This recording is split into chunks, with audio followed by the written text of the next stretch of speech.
Bismillah, alhamdulillah, wassalatu wassalamu ala rasulillah. E falenderojmë Allahun subhanahu wa ta'ala, salavat dhe selam e dërgojmë mbi të dërguarin tonë, mbi familjen e tij dhe mbi gjithë shokët e tij. Vazhdojmë me kapitujt e radhës nga libri Kitabul Kabair, libri me mëkateve të mëdha, e autorit Muhammed ibn Abdul Wahhab, Allahu më mëshiroft, i cili në vazhdim thot babun ma jaa fi kathrati al-kalam. Kapitulli i radhës flet për tekste dhe argumentet që flasin për fjalët e shumta, do të thonë të folurit shumë. Përderisa në kapitullin paraprak flet rrezikun nga të folurit, atëherë autori dën vazhdim na tregoj se në momentin që njeriu flet shumë, patjetër se edhe do të gabon shumë dhe do të ngarkohet me mëkate dhe gjunohet e gjuhës. Siç është përcjell edhe nga Omer radiallahu anhu, i cili thot: "Fa man kathura kalamuhu kathura saqatu." Thotë ai person i cili flet shumë, ai edhe gabon shumë. Pra, të folurit e tepërt, nëse nuk është i përmbajtur dhe i përqendruar, domethënë në çështje dhe gjëra që janë të dobishme, atëra ai është e qortuar dhe se do të ngarkohet njeriu me gabime të cilave nuk do t'ju shpëton asesi. Autori në këtë kapitull fillimisht sjell ajetin kuranor ose ajetet ku Allah azza wa jalla thot: "Wa inna alaykum lahafidhin kiraman katibin ya'lamuna ma taf'alun." Thot Allah azza wa jalla, e mbi ju ka rojtar, pra të cilët kujdesen dhe mbikëqyrin, kiraman katibin, pra kujdestar, të cilët janë shkrues të ndershëm, do thotë që i shkruajnë veprat e juaja, ya'lamuna ma taf'alun, e din mirë atë që ju veproni ose që ju punoni. Pra, kjo është një paralajmërim që çdo fjalë që flasim, ajo shënohet, andaj njëri tjetër i kujdesshëm se në momentin që flet shumë, atëherë do të gabon gjithsesi dhe se ato gabime do të regjistrohen dhe do të shënohen. Pastaj autori sjell një hadith ku i dërguari sallallahu alaihi wasallam thot: "Inna Allaha harrama alaykum 'uquq al-ummahat wa wa'da al-banat wa man'an wahat." Thot i dërguari sallallahu alaihi wasallam, vërtet Allah subhanahu wa ta'ala ju ka ndaluar juve mos bindjen dhe mos respektimin ndaj nënave, pastaj vrasjen e vajzave dhe men'an wahat, do të thonë privimin e hajrit dhe kërkimin nga të tjerë. Pastaj vazhdon dhe thot: "Wa kariha lakum qila wa qal wa kathrat as-su'al wa ida'at al-mal." Dhe urrin tek ju u tha, do të thotë fjalët e shumta, sikur që urrin pyetjet e shumta dhe humbjen e pasurisë ose shpërdorimin e pasurisë. Pra, i dërguari sallallahu alaihi wasallam na tregon në këtë hadith se Allah subhanahu wa ta'ala na i ka ndalu fillimisht 3 gjëra i ka përmend, pra mos bindjen ndaj nonave, që realisht është obligim pra bindja dhe respektimi ndaj prindve, mirë por të veçu nona për shkak se ai gëzon respektin edhe më të madh sesa edhe baba.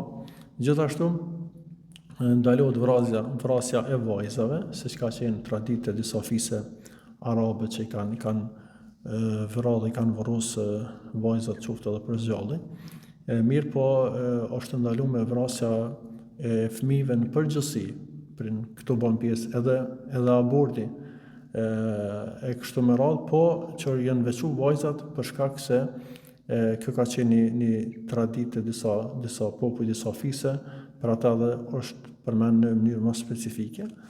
Pastaj ka ndalu men anuhat, do më thonë që ti njerë ti privon nga të drejtat e tyre, nga hajri që mund edhe mira që mund ju bon, kurse nga ta të kërkosh që ata të sillen mirë me ty. Pra ti nuk sillesh mirë me ta, nuk i ndihmon, nuk i përkrah, në anën tjetër dëshiron që ti merr ti të gjitha drejtat tua ose ndihmën e tyre, mbështetjen e tyre e kështu me radhë. Pastaj hadithi vazhdon, thotë dhe nuk pëlqen nga ju të folurit e tepërt, që kjo ndërlidhet me kapitullin e temën të cilën na tashmë po flasim. Po ashtu urrejnë pyetjet e shumta dhe shpërdorimin e pasurisë. Pyetjet e shumta për çka urrejnë? Realisht ose parimisht kërkohet njëri të pyet me qëllim që të mësoj. Dhe shpeshherë na shohim se si sahabët e kanë pyet pejgamberin sallallahu alaihi wasallam, pastaj kanë pyet njëri tjetrin ose vazhdojnë që nxënësit e dijes vazhdimisht t'i pyesin dietarët për çështje të ndryshme që për të fituar nga dituria e tyre.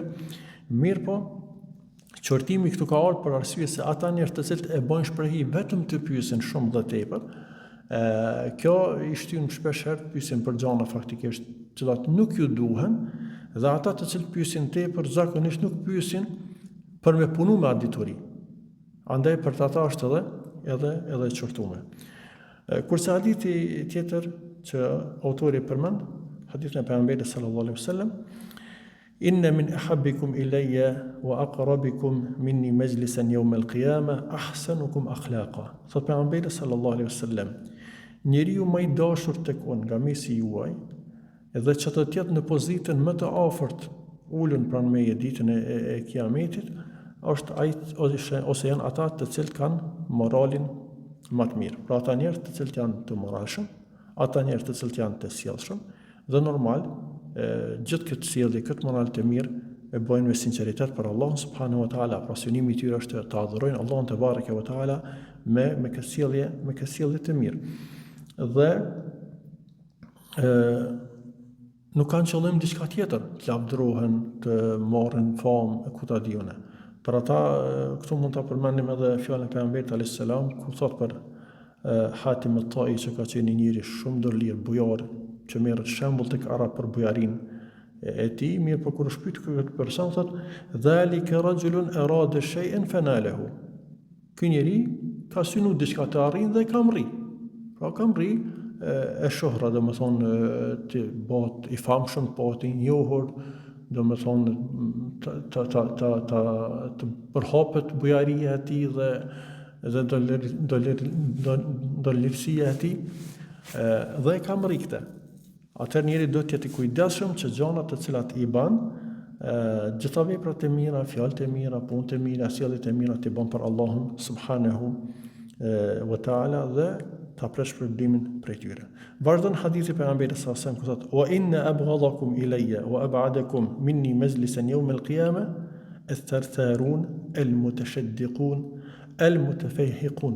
Thotë pejgamberi sallallahu alaihi wasallam, dërsa ata të cilët janë më të urrëturit tek unë nga mesi juaj, dhe të cilët do të jenë më së lartë me pozit prej meje ditën e kiametit, janë ath-thartharun, janë llafazant, pra ata që flasin shumë, el-mutashaddiqun, do të thonë ata që flasin me gojë hapur, el-mutafayhiqun, ata të cilët do të thonë shtiren me fjalë të mëdha.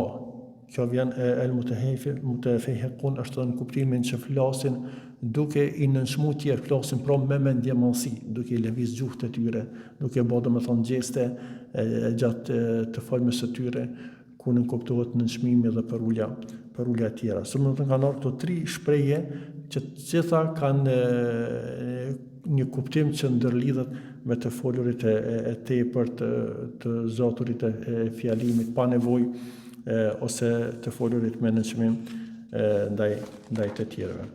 Në vazhdim autori përmend një kapitull e veçantë, me qenë se është pjesë edhe të kapitullit paraprak, e që flet rreth teprimit në të folur ose në gojtari ose oratori, ku njerëzit faktikisht nuk e kanë natyrë oratorin, mirë po e teprojnë duke u mundu që t'jenë orator ose eloquent, domethënë që të flasin me një nivel të lartë të gjuhës, ndoshta kur flasin edhe me njerëz të thjeshtë. Dhe kjo çka rezulton nga kjo? Që njerëz fillimisht të mos e kuptojnë gjuhën e tyre ose të mos ketë dobi fjalimi i tyre, mirë po vetëm të shprehet ndoshta një mendjemallësi ose që njerëz ta gjykojnë si një njeri i Zotit, gojtar e kështu me radhë, e që realisht nuk ka dobi asgjë prej fjalimit të tyre ose oratorisë të tyre. Autori në këtë kapitull përmend fillimisht një ajet kuranor: "Wa idha ra'aytahum tu'jibuka ajsamuhum wa in yaqulu tasma' li qawlihim."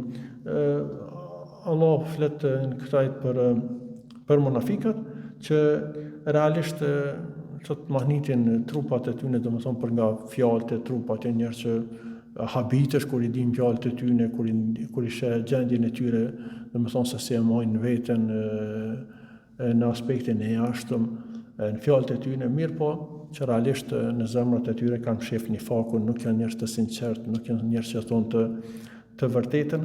Pra, këtë kapitull domethënë është një qortim që njeri të del jashtë qëllimit pse flet. Njeriu kur flet e synon që ta flet të vërtetën, ta mësoj të tjerë, ose t'ja mësoj të tjerëve të vërtetën, e jo domethënë që ta thot atë të cilën nuk është e vërtetë, ose ta përdor në oratorinë e vet edhe gojtarinë e vet për me paraqit të vërtetën pa vërtetë, ose të pavërtetën me paraqit si të vërtetë, sikur që autori përmend në vazhdim hadithin e pejgamberit sallallahu alajhi wasallam ku thot: "Inna min al-bayani la-sihra."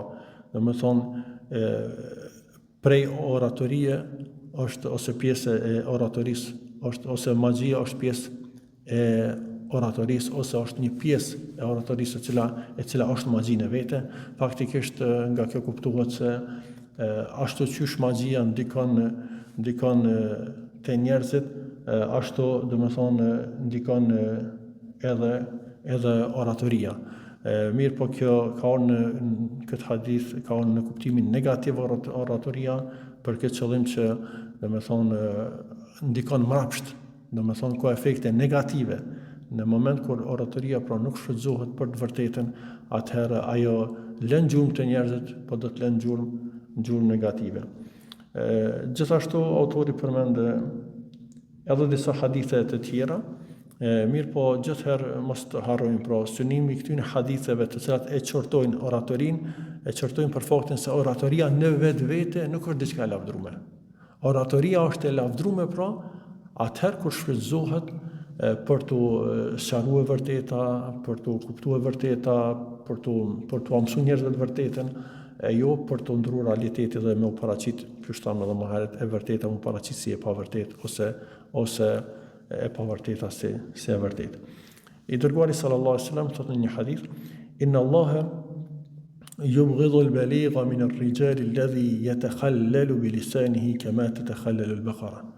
Thotë i dërguari sallallahu alaihi wasallam, sigurisht që Allah azza wa jall e urrin atë njeri i cili është e hap gojen e tij ose me atë oratorinë e tij vepron sikurse vepron lopa kur të mërtypet. Domethënë të ngarkon veten e tij me fjalë të rënda, me fjalë të vështira, dhe i synon fjalë të nxjerr fjalë sa më të bukura, dhe nuk e ka synim, por nuk synohet kuptimi i asaj fjale ose qëllimi që njerëzit ta kuptojnë atë fjalë, po synohet si vetëm shprehja ose ana gjuhësore. Për ata njerëz të cilët i japin shumë rëndësi vetëm shprehjeve, anës gjuhësore, jo realitetit, ata njerëz bin mëkate të mëdha gjithsesi, dhe nuk është çudi pastaj që është edhe ajo shprehja e njohur prej disa nga poetët, të cilët thojnë a'dhabu shi'ri akdhabuhu. Poezia më e ëmbël është ajo që përmban më shumë të gënjeshtra. Domethënë sa më shumë që rren, edhe domethënë që i formulon ato shprehje të fuqishme ose të përzgjedhura, si më thon, mirë po edhe nëse janë të vërteta, ato domethënë janë më të ëmblat ose që njerëzit ose poet i dojnë më shumë ti. E që faktikisht kjo tregon se ku bin njerëzit nëse nuk janë të kujdesshëm. Autori vazhdimi përmend edhe dy hadithe në këtë kapitull. po që këto dy hadithe realisht janë të dobta për nga transmetimi, ose rruga e transmetimit, edhe pse kuptimisht nuk vjen ndesh me tekstet që u përmendën më herët. Hadithi parë thuhet men ta'allama صرف الكلام ليصرف به قلوب الرجال أو الناس لم يقبل الله منه يوم القيامة صرفا ولا عدلا. Ai njeri I cili e mëson oratorin ose teprimin në të folur, sipas zgjedhjen e fjalëve më të veçanta kështu me radhë, që ti devijoj njerëzit ose ti humbe njerëzit, Allah subhanahu wa taala aty ditën e Kiametit nuk do t'ja pranon asnjë vepër, qoftë ai obligim, farz ose nafile. Gjithashtu edhe hadithi tjetër, la'ana Rasulullah sallallahu alaihi wasallam alladhina yushaqqaquna al-kalama tashqiq ash-sharr. I dërguari sallallahu alaihi I ka mallku ata të cilët domethënë I nxjerrin fjalët në formë ashtu të stërhollume, domethënë gjitha hadithet e kanë këtë kontekst, domethënë që e teprojnë në të folurit e tyre, në oratorinë e tyre, edhe që me ato dëshirojnë domethënë të humbin njerëzit, të devijojnë njerëzit, ose të marrin lavdata prej njerëzve ose famte njerëzit. Në radhën në këtë kuptim ose rrëgjunave që ndërlidhen me të folurit, autori pastaj përmend edhe kapitullin Shiddatul Jidal, ashpërsia në polemik, domethënë Allah subhanahu wa taala na thirr që me njerëzit të bisedojmë, të polemizojmë me urtësi dhe me butësi, jo me arrogancë dhe me vrasësi, domethënë që thotë na populli më hongër me zveti. Kjo është e ndaluar për ata. Allah subhanahu wa taala I qorton në Kur'an munafiqët që ti quajnë wa huwa aladul khisam, domethënë ai është armik I qartë, domethënë I gridavec, I cili vetëm fjali kanë ato, kurse realiteti që shtam edhe më herët në zemrat e tyre është tjetër. Autori gjithashtu në këtë kapitull sjell në hadith të dërguarit sa më thotë inna abghadha ar-rijali ila Allahi al-aladul al-khism. Thot I dërguari sa njeriu ose njerëz më të urrëtur te Allahu, dhe njerëz më të urrëtur te Allahu është ai njeri I cili është polemizues I ashpër grindavec. Thonë kjo është një gjë që nuk e don Allahu azza wa jall. Kjo është një vepër që urrin Allah subhanahu wa taala, që njeriu të jetë natyrë e tij vetë të hahet me njerëz, të kapet me njerëz, të jetë I ashpër në polemik me njerëz, për kundrazi besimtari duhet të jetë I butë, jetë I urtë. Kjo nuk do thotë që njeri e kupton të vërtetën, e di të vërtetën, e mpron të vërtetën, mirë po ajo nuk është domosdoshmërisht që të bëhet në formë jo të pëlqyeshme, në formë të ndaluar, me vrasësi, me ashpërsi. Gjithashtu autori vazhdim përmend një hadith I cili është I dobët për nga transmetimi, mirë po që kuptimisht nuk vjen ndesh me tekste tjera. Thot kefa bike ithman alla tazala mukhasiman, mjafton gjuna për ty që ti të mos pushosh në grindje. Domethënë që është e njëjtë me kuptimin më herët, domethënë sa rrezik edhe mëkat është kur njeriu të ketë cilësi të keqe. Autori në vazhdim përmend domethënë edhe çështjen se sa e rëndë është kur me ata njerëz të cilët janë të ashpër në fjalët e tyre, janë të këqipër nga gjuha e tyre dhe goja e tyre, janë ofendues, domethënë njerëzit ruhen prej tyre. Thotë babun men habahu an-nasu khawfan min lisanihi. Thotë kapitulli radhës flet për ata njerëz të cilëve u friksohen njerëzit për shkak gjuhës së ofenduese, domethënë që kanë ata. Dhe sjell fillimisht ajeti kuranor, wailul likulli humazatin lumaza. Allah azza wa jall mirë për çdo njeri I cili është ofendues edhe përqesh. Domethënë njeri që I ofendon të tjerë dhe I përqesh të tjerë. Në vazhdim autori përmend hadithin e pejgamberit sallallahu alaihi wasallam I cili thotë inna sharra an-nasi manzilatan 'inda Allahi yawm al-qiyamah man wada'ahu an-nas ose tarakahu an-nas ittiqa'a fuhshihi. Thot njeriu më I keq, më pozitën më të keqe tek Allahu ditën e gjykimit është ai njeri të cilët I shmangen njerëzit ose e lajnë njerëzit për shkak gjuhës së pamoralshme ose fjalëve të pamoralshme të cilat ai thot. Pra njerëz ka njerëz të tillë, domethënë që janë aq nga gjuha e tyre që shumë njerëz i ruhen. Jo që i druhen si individ ati, domethënë ose që diçka, po nuk dojnë të binë në nivelin e tij, të bëhen të jenë mjet që ai merr në përgojë, se është njëri aq i ulët sa që kur e merr dikon përgojë është i pakujdesshëm, ofendon, nënçmon, flet fjalë aq të pesta dhe të ulta sa që njerëzit i ruhen gjuhës së tij. Dhe për fund, në kapitullin e fundit për këtë ders, autori flet për përgjithësi pra gjuhën e fëlliqur dhe të pist, ku thot babun al-badha'u wal-fuhsh, pra kapitulli i cili flet për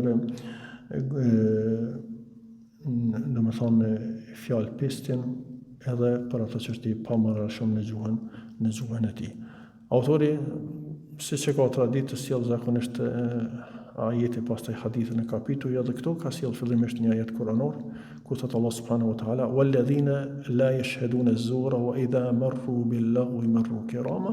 Allah azza wa jalla në këtë ajet kuranor i lavdron besimtarët e mirë, thot të cilët nuk e dëshmojnë të kotën, pra nuk janë prezent aty ku bëhen veprime të liga dhe gjëra të kota. Wa idha marru bil-lagwi, e nëse ndodh që ata të kalojnë pranë vendeve të këqija, marru kirama, kalojnë me dignitet, pra duke ruajtur karakterin e tyre dhe nderin e tyre.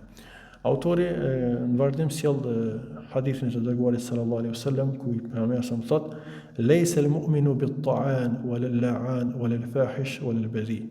Pejgamberi sa thot nuk është besimtar, pra besimtari vërtet, pra besimtari i cili e ka përmbush obligueshmërinë e imanit dhe besimit, pra besimtari i tillë nuk është ofendues, nuk është mallkues, nuk është i pamoralshëm në fjalë, domethënë i moral në fjalë, ose el bedhi, pra dhe nuk është gojndyr ose fjalë pist. Domethënë besimtari i vërtet nuk i ka këto cilësi. Pra nuk i ofendon të tjerë, nuk i merr njerëzit me shpif për ta me i marrë për gojë, me i ofendu e kështu me radhë, gjithashtu nuk i mallkon të tjerët, e që këtu me fjalën mallkim nuk është vetëm lutja me mallkim, po janë lutja edhe që Allah domethënë të dënon dikon me zjarr, ose që Allah t'jetë i zemrum të e kështu me radhë. Këto po them duke mbështetur në hadithin e pejgamberit sallallahu alaihi wasallam, ku thotë: "La tala'anu bi la'natillahi wala bi ghadabihi wala bin nar."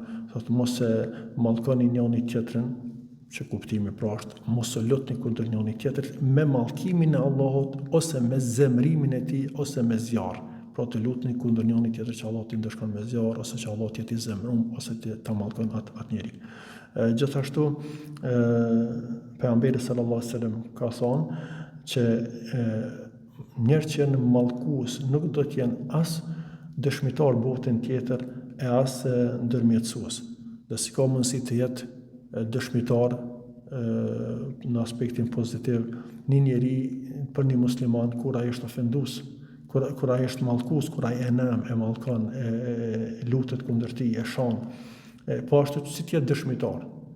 Domethënë njëri që dikon e përmend për keq, dikon e mallkon, atëherë ai nuk mundet që nesër në ditën e gjykimit të jetë pro tinaj, kurse në këtë dunjë është kundër tinaj. Kështu që këto janë gjithë hadithe kërcënuese. Autori gjithashtu përmend hadithin e pejgamberit sallallahu alajhi wasallam, ku thotë: "Ma min shay'in athqala fi mizan al-mu'mini yawm al-qiyamah min husn al-khuluq." Nuk ka asgjë më të rëndë në peshorën e besimtarit ditën e gjykimit se sa sjellja e mirë. Morali i mirë, sjellja e mirë peshojnë rënd ditën e gjykimit, dhe gjithë kjo përmbledhet në dy gjëra: që dush të tjerëve atë që don për vete, edhe të sillesh me njerëz ashtu që dëshiron që ata të sillen me ty. Me këto dy fjalë përmbledhet morali i mirë. Pastaj vazhdon hadithi: "Wa inna Allaha yubghidu al-fahisha al-badhi alladhi yatakallamu bil-fuhsh." Allah azza wa jall e urren çdo njeri që është i pamoralshëm në gjuhë dhe që është gojndyr, pra i cili flet fjalë të pamoralshme. Të gjitha këto hadithe shumë kërcënuese, prej tyre përmend autori edhe hadithin e radhës, thotë: إن الرفق لا يكون في شيء إلا زانه ولا ينزع من شيء ose ينزع من شيء إلا شانه. Thot butësia nuk hyn në një çështje vetë se zbukuron atë, kurse nuk largohet prej një gjëje vetë se e shëmton. Atë kjo tregon se njeriu duhet të jetë i butë në shprehje, në fjalë, dhe në përgjithësi me sjellje, me gjitha dhe këto kur janë pjesë e një gjëja vetëm e zbukurojnë ato. Mirë po e shëmtojnë nëse butësia largohet prej një njeriu. Se një njeri i cili është i pamoralshëm nuk është i buta me tjerë. Ai është ofendues, ai që është ofendues, ai që është gojëndyr, ai që është fjalë pist, ai nuk është i butë me njerëz. Dhe kjo është qëllimi, ose kuptimi, ose arsyeja pse autori sjell këtë hadith. Domethënë një njeri i cili është i tillë e ka shëmtu gjuhën e tij, e ka shëmtu vetveten, e ka shëmtu bisedën, ka shëmtu nejen e kështu me radhë. Gjithashtu autori sjell edhe hadithin tjetër ku thotë i dërguari sallallahu alaihi wasallam: "Ala ukhbirukum biman yuharramu 'ala an-nari wa tuhramu 'alayhi an-nar, tuharramu 'ala kulli qaribin hayyin sahl." Thot pejgamberi sallallahu alaihi wasallam, thot a don t'ju tregoj për atë person të cilët ju ka ndalu zjarri, ose domethënë të cilët ju ka ndalu zjarri, apo i cili është i ndalum për të futur faktikisht në zjarr. Thot zjarri ndalohet çdo njeriu i cili është qarib, është i afërt nga e mira, është i mirë, është pranë të mirës gjithherë. Hejin, është i butë, është i qetë, pra është i lehtë në domethënë në sjellje me të. Është sehl. Është edhe kjo kuptimin i lehtë, pra është i lehtë në gjitha çështjet. Njëri që është i qetë, që është i butë, që është i lehtë, që është i afërt, gjitha këto janë cilësi të mira, që janë cilësi të besimtarit të mirë, të cilat janë shkak që njeriu të ruhet nga zjarri i xhenemit apo që të mos e djegë zjarri i xhenemit. Dhe hadithi i fundit, hadithi që thotë i dërguari sallallahu alaihi wasallam: